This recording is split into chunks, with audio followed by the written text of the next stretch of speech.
Hi guys, I have a big problem with aligning myself with leftists anywhere in the world, and this is where I might end up disagreeing with a lot of right-wingers or non-left people from India itself, because they seem to be picking up on the leftist talking points in America or Europe, which I think is extremely detrimental to the progress of India, because they are harming their country in the same ways that their policies once adopted by the leftists of our country will be detrimental to our country in the same ways. Now you might say that the enemy of my enemy is my friend, and therefore you might not have a fundamental problem with aligning yourself with the people who may hold ideas which you disagree with on face value, but since they are also opposed to people you dislike, therefore you may not think that you have a problem with them. An example comes to mind, obviously, that Netaji aligned with Nazis. But there is a significant difference here. Nazis did not want to kill Indians, and therefore Netaji did not have a problem with aligning himself with them. If at all one day the Nazis decided to let's kill Indians as well, Netaji's own army or his descendants, the descendants of INA, whoever would have been running the country, would have also defended India from them. But the problem with leftists is that it operates like a global brotherhood.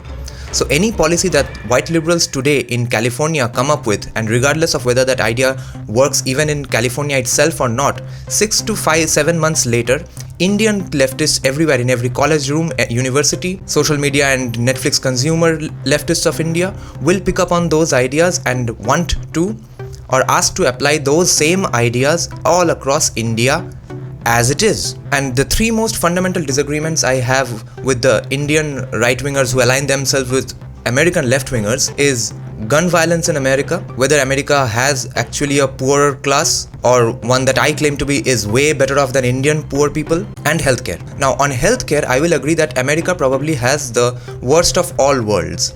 And in that sense, you could agree India has a better healthcare in some aspects, because, okay, if you are poor, you take into account that you have to go to a badly run government hospital because everything can't be magically good. India's system is definitely better than the British healthcare system, and India is funding so much of public hospitals and increasing their funding every day. So I think the rich people can still go off to USA if they can afford a healthcare. The middle class can go to private hospitals in India, and the poor people can keep going to public funded hospitals where it's free, but with dubious administration and maintenance. You can't solve every problem for everyone in the world. As for gun violence, I have debated this a few times with some Indian right-wingers already, that laws only exist for law-abiding citizens. You can't make a law imagining that the lawbreakers will disappear. So having a gun law like India only makes sure that political parties, goons and criminals all around me have easy access to guns because they are lawbreakers. They break every law around them. What is going to stop them from breaking just another extra law and buying a gun illegally? The only person it prevents from buying a gun is a law-abiding citizen like me. In India, unless you have someone from a military background in your family or you have political connections, it's next to impossible to have a gun license, and that is to the detriment of the society, and that is not what's going on in USA. And every time the gun deaths people bring up, what Indian right-wingers who align with American leftists forget is that they are picking up the news from American leftist news sources, and the problem with that is they are ignoring the fact that this law called Second Amendment in USA has existed for a century and more. But the mass murdering school shootings are happening more and more in the last 10, 15 or maximum 20 years. And why is that mysteriously aligned with America's obsession with body positivity and mental health drugs? And obviously the fatherless home crisis. Almost everyone is divorced multiple times.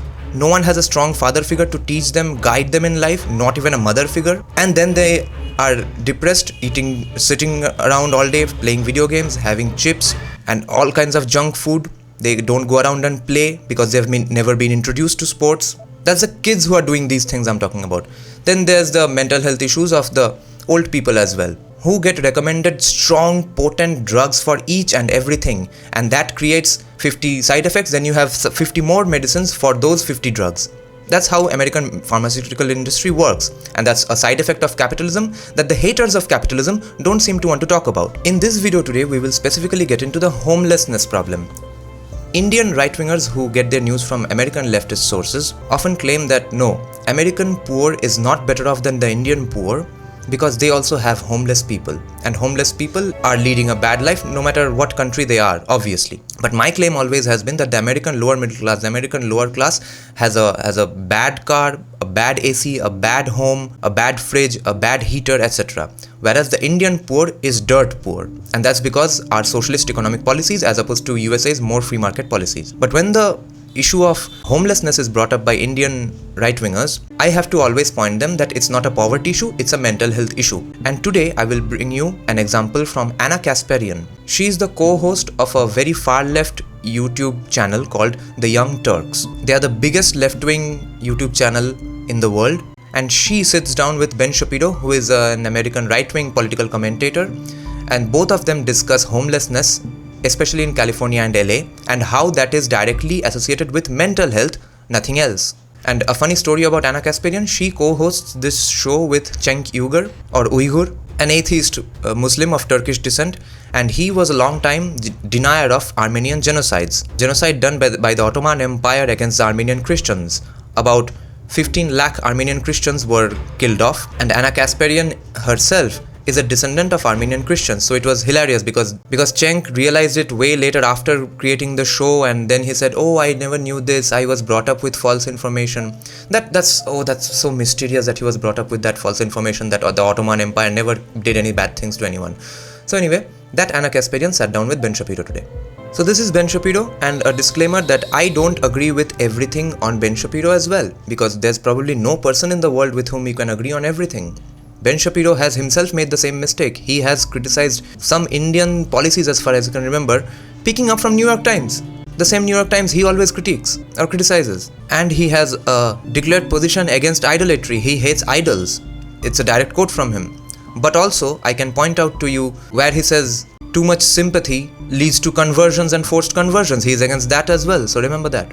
But let's check out their agreement on the mental health angle to the homelessness problem in USA and not poverty. Therefore, when I recommend emulating free market principles, not 100% like USA, but to a large extent like USA, somehow Indian right-wingers think that the policies I'm recommending is going to lead to the same poverty problems created in USA, including homelessness, which is not a poverty problem in itself. Be the only way forward for the country. I want to talk to you about what's happening in LA. So obviously, I grew up in LA. I spent my entire life in LA until 2 years ago when I picked up my entire family and moved over here. Now my parents live here, my in-laws live here, 2 of my sisters live here.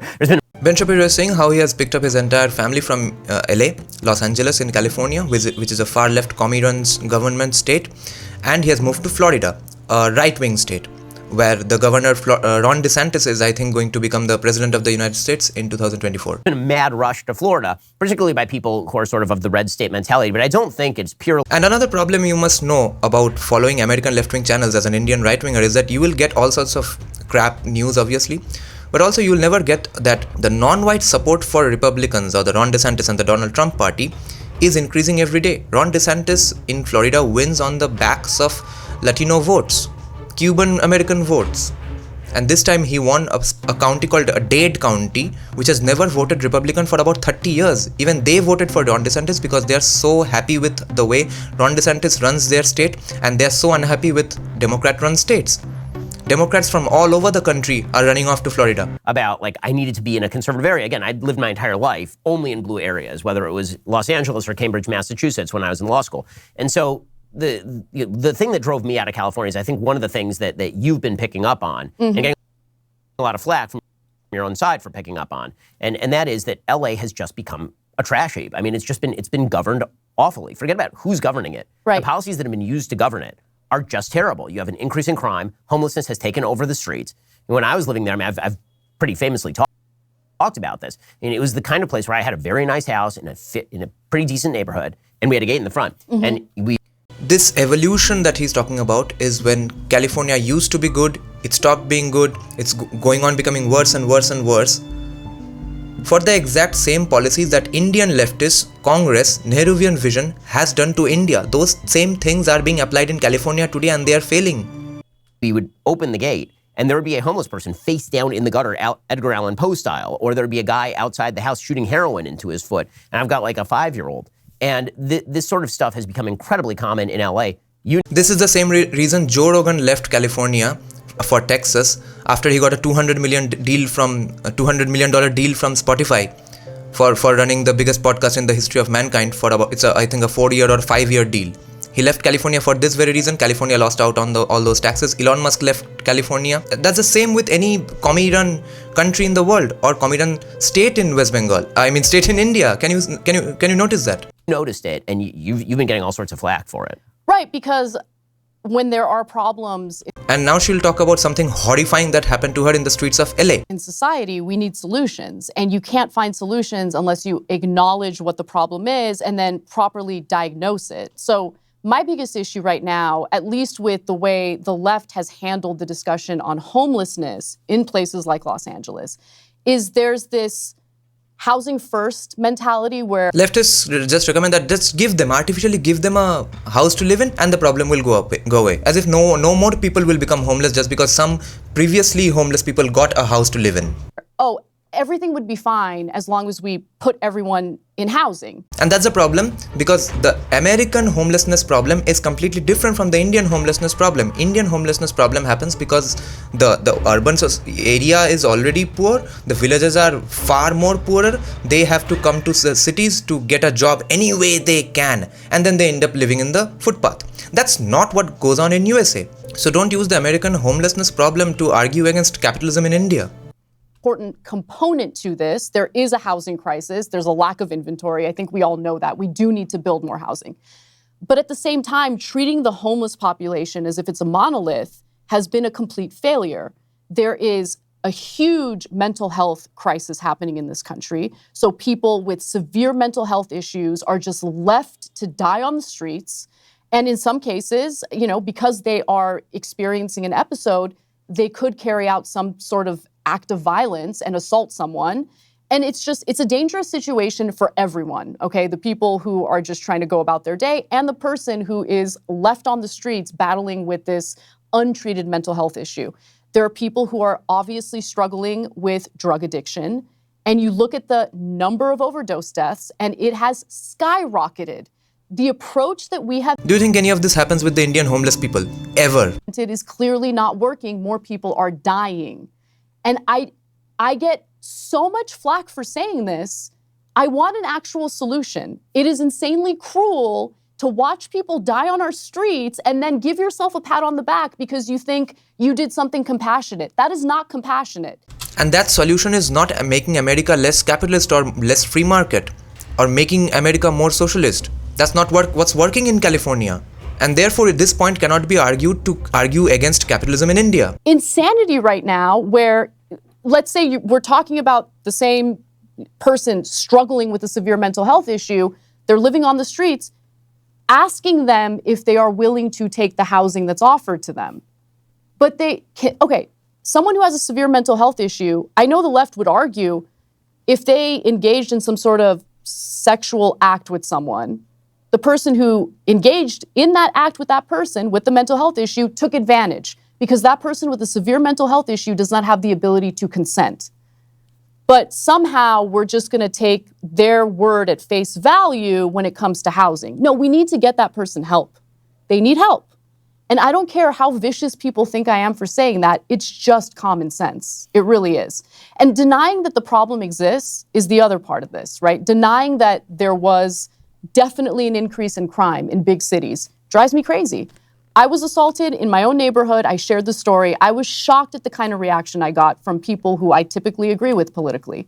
Took my dog out for a walk.